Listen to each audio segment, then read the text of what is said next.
नमस्कार, मैं अशोक कुमार पांडे और स्वागत है आपका द क्रेडिबल न्यूज पर।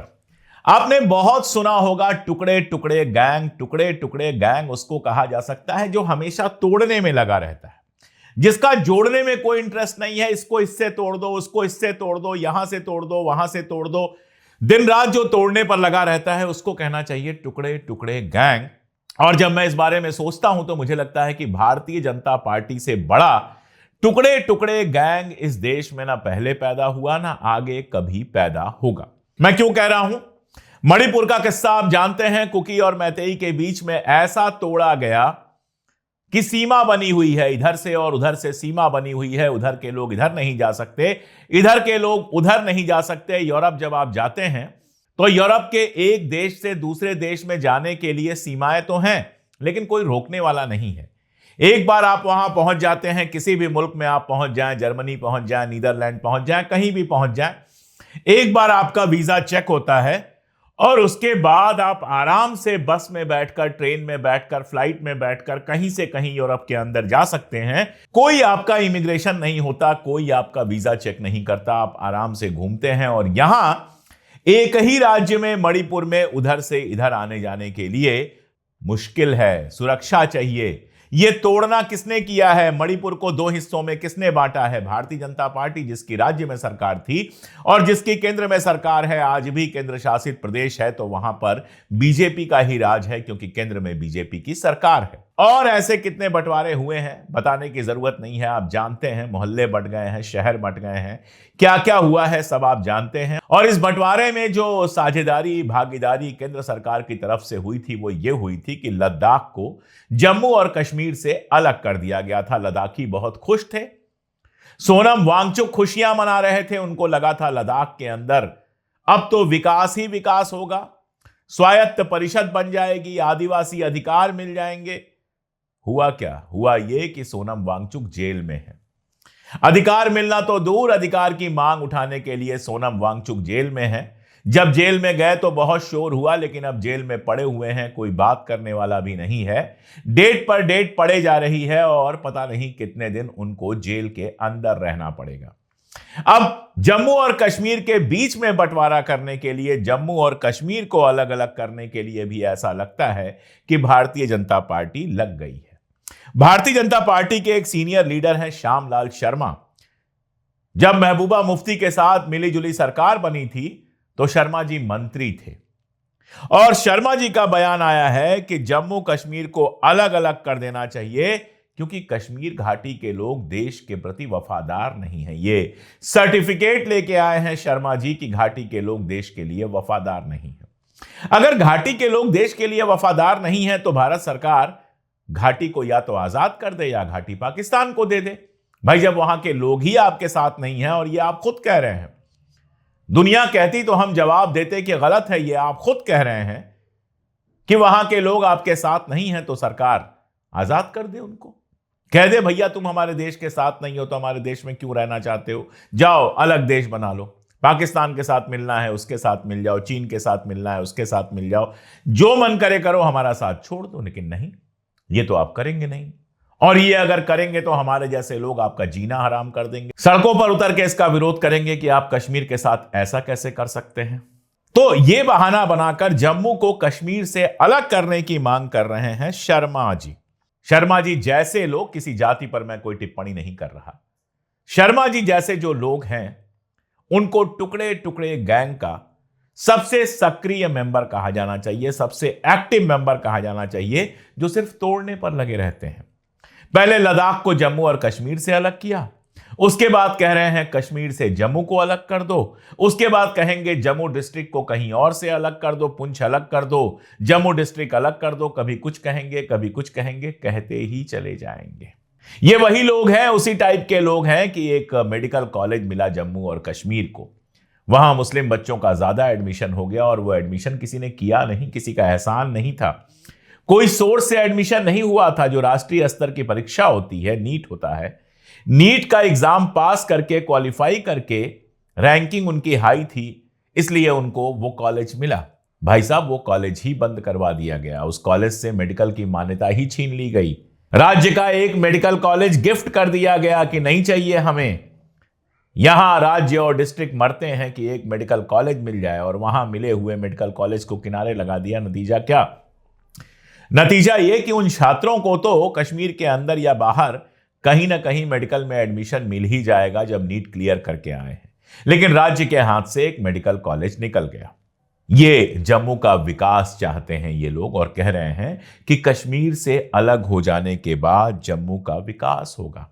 इनका कहना है कि घाटी तो मुख्य रूप से पर्यटन पर निर्भर है, जबकि जम्मू केंद्र शासित प्रदेश में उत्पादित बिजली का लगभग 80% योगदान देता है और एग्रीकल्चर में भी मजबूत आधार रखता है। इनसे कोई पूछे कि घाटी क्या वाकई कौन सी इकोनॉमिक्स ऐसी है जिससे घाटी सिर्फ और सिर्फ पर्यटन पर आधारित है?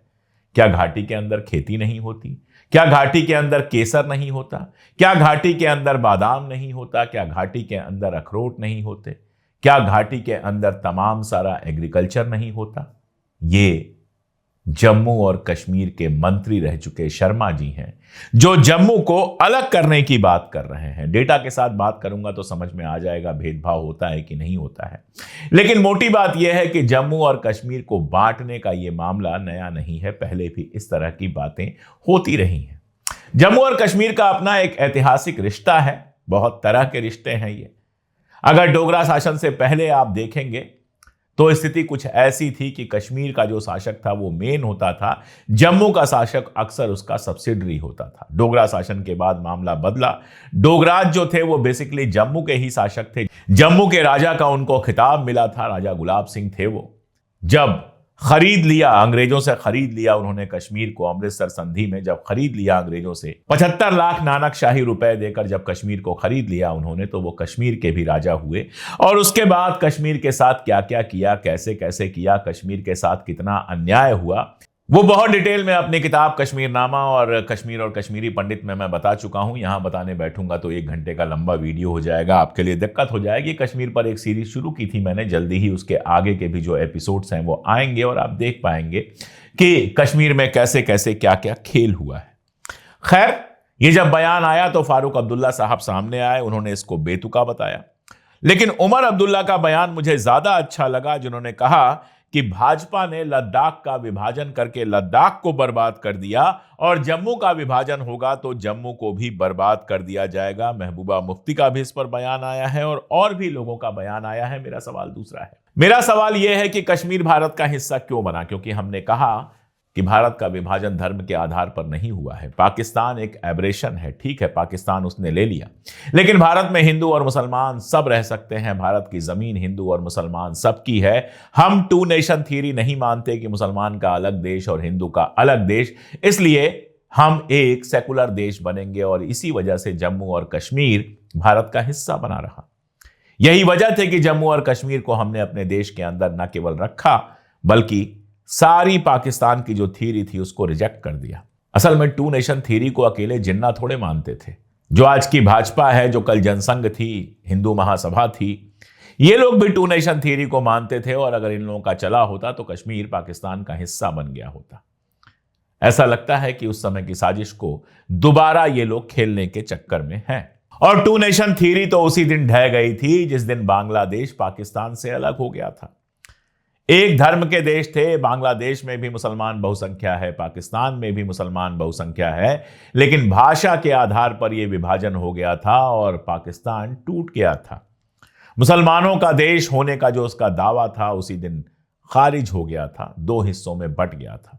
और बांग्लादेश के साथ हमारी हमेशा अच्छी दोस्ती रही, लेकिन टुकड़ा टुकड़ा जो गैंग है वो देश के अंदर ही नहीं, देश के बाहर भी लगातार हमारी इज्जत के टुकड़े टुकड़े कर रही है। और यही वजह है कि बांग्लादेश के साथ हमारे रिश्ते लगातार खराब होते जा रहे हैं। बांग्लादेश में विदेश मंत्री आप कह सकते हैं या विदेशी मामलों के सलाहकार कहिए, तौहीद हुसैन, उनका बीबीसी पर एक इंटरव्यू है। उस इंटरव्यू में उन्होंने कहा है कि हम भारत में अल्पसंख्यकों के खिलाफ जो कार्रवाई होती है उस पर तो बयान नहीं देते। हमारे यहां अल्पसंख्यकों के साथ कुछ हुआ तो भारत के लोग तुरंत बयान देते हैं। भारत के अंदर अल्पसंख्यक जो हैं, मुसलमान जो हैं, उनके खिलाफ लगातार चीजें हो रही हैं, हम तो कोई बयान नहीं देते हैं। तो बेहतर है भारत भी अपना मुंह बंद रखे और हमारे नागरिकों के साथ जो बीच में हो रहा है उन पर बोलने की जरूरत नहीं है। हमारे यहां अल्पसंख्यक पर अगर कुछ होगा तो हम ध्यान रख लेंगे। बेहतर हो भारत अपने यहां ध्यान रखे अल्पसंख्यकों का। यही बात मैं बार बार कह रहा था कि भारत को बांग्लादेश, पाकिस्तान या दुनिया के कहीं के भी अल्पसंख्यकों पर बोलने का अधिकार तब मिलेगा जब हम अपने देश के अंदर जो अल्पसंख्यक हैं उनका सम्मान और उनकी इज्जत कर पाएंगे। अभी कल की तो खबर है, एक पादरी के मुंह में जबरदस्ती गोबर ठूसा गया। भाई आप गोबर खाइए, गोमूत्र पीजिए, मुझे नहीं लगता कि 90% हिंदू इस देश में गोबर या गोमूत्र के लिए तैयार है। फिर एक ईसाई पादरी के मुंह में जबरदस्ती गोबर ठूसना, ये क्या है? हालत यह है कि जिस तरह से आपके तथाकथित गौ रक्षक, जिनको मैं गौ आतंकवादी कहता हूं, काम कर रहे हैं, ट्रकों के आगे कील फेंक देना, उनको पंचर कर देना, फिर भाग के जाना, ड्राइवर्स की मार पिटाई करना जिसमें मवेशी ढोए जाते हैं, यह सारा नाटक करना, अब वो वीडियो इंटरनेशनली चल रहा है। दुनिया भर के लोग उस पर थू थू कर रहे हैं। तो आप अगर अपने देश के अल्पसंख्यक मुसलमानों, ईसाइयों, सिखों के साथ अच्छा व्यवहार नहीं कर पाएंगे, आपके यहां अगर रोज चर्चों पर हमले होंगे, मुसलमानों पर हमले होंगे, सिखों को खालिस्तानी कहा जाएगा, तो किस मुंह से आप दुनिया के दूसरे मुल्कों में अल्पसंख्यकों के साथ या हिंदुओं के साथ हो रहे दुर्व्यवहार पर बात करेंगे? नहीं कर पाएंगे। और मैं बार बार कहता था कि जब आप करेंगे तो पलट के एक दिन बांग्लादेश कह देगा कि बेहतर हो अपने अल्पसंख्यकों का ख्याल रखो। और तौहीद हुसैन ने आखिर वही बात कह दी कि बेहतर हो अपना घर देखिए, अपने अल्पसंख्यकों का ध्यान देखिए, हमारी चिंता छोड़ दीजिए। तो देश के अंदर टुकड़े टुकड़े, देश के बाहर टुकड़े टुकड़े, जितने दोस्त थे सबको दुश्मन बना लो। देश के अंदर देश के नागरिकों को ही दुश्मन बना लो। सरदार हो तो कहो कि खालिस्तानी है, मुसलमान हो तो कहो पाकिस्तानी या बांग्लादेशी है, नॉर्थ ईस्ट का हो तो उसको चाइनीज कहो और पीट पीट के मार डालो, साउथ का हो तो उसको कुछ और कहो। जब देश के अंदर ही देश के लोगों को बांट दिया जाएगा। एक कश्मीरी का वीडियो आया था, दुकान लगा रहा था, जब इन लोगों ने कुछ उससे कहा तो उसने अपना सीना ठोक के कहा कि मैं भी हिंदुस्तानी हूं। इसके बावजूद उसको परेशान किया गया। तो भैया बस आप ही हिंदुस्तानी हैं जो भारतीय जनता पार्टी के वोटर हैं और जो दिन रात मुसलमानों के खिलाफ नफरत फैलाते हैं। कोई जामा मस्जिद गिराने को कह रहा है, कोई गाना गा के मुसलमानों को गोली मारने को कह रहा है। अगर यही लोग देशभक्त हैं तो हकीकत यह है कि ऐसे लोगों ने देश का सत्यानाश कर दिया है। मेरी निगाह में तो ये सारे के सारे देशद्रोही हैं जो देश की एकता और अखंडता के दुश्मन हैं। और देश के बाहर जो विदेश नीति अपनाई जा रही है उस पर तो क्या ही कहूं, कहता ही रहता हूं। आप खुद समझदार हैं। आज के लिए इतना ही, बहुत शुक्रिया।